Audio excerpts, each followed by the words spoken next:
Hi പ്രിയമുള്ള സുഹൃത്തുക്കളെ, ഈ ഉസ്താദുമാര് പറയുന്ന മണ്ടത്തരങ്ങളും വിവരക്കേടുകളും ഒക്കെ ആരെങ്കിലും ഒന്ന് പൊളിച്ചെഴുതണ്ടേ? തന്നെയുമല്ല, മറ്റു പല ആൾക്കാരും കോപ്പിറൈറ്റും കോപ്പി സ്ട്രൈക്കും റിപ്പോർട്ടും ഒക്കെ പേടിച്ച് നമ്മളെ അത് കാണിക്കില്ല. ഞാൻ പിന്നെ എനിക്ക് ഒരുപാട് ലിമിറ്റുകൾ ഉണ്ട്. എനിക്ക് അങ്ങനെ മറ്റുള്ളവർ കാണിക്കുന്നത് പോലെ TV സ്ക്രീനിൽ കാണിക്കാനൊന്നും എനിക്കറിയില്ല. അതിനൊക്കെ രൂപത്തിലുള്ള സംവിധാനത്തോടു കൂടിയും സെറ്റപ്പോടു കൂടിയൊന്നുമല്ല ഞാൻ ഈ വീഡിയോയും യൂട്യൂബ് ചാനലും ഒക്കെ മുമ്പോട്ട് കൊണ്ടുപോകുന്നത്. അപ്പോൾ നമുക്കുള്ള പരിമിതിക്കുള്ളിൽ നിന്നുകൊണ്ട് എങ്ങനെ ഭംഗിയായി കാര്യങ്ങൾ മറ്റുള്ളവരുടെ മുമ്പിലേക്ക് എത്തിക്കാം എന്നത് മാത്രമാണ് എൻ്റെ ശ്രദ്ധ.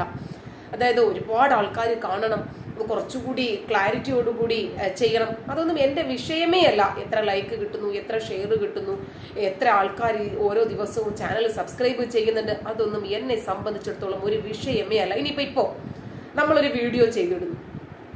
സാധാരണ ആദ്യമൊക്കെ ഒരു ദിവസം ഒരു വീഡിയോ ആയിരുന്നു ഇടാറുണ്ടായിരുന്നത്. പിന്നീട് അത് ഒരു ദിവസം 2 വീഡിയോ ആക്കി മാറ്റി.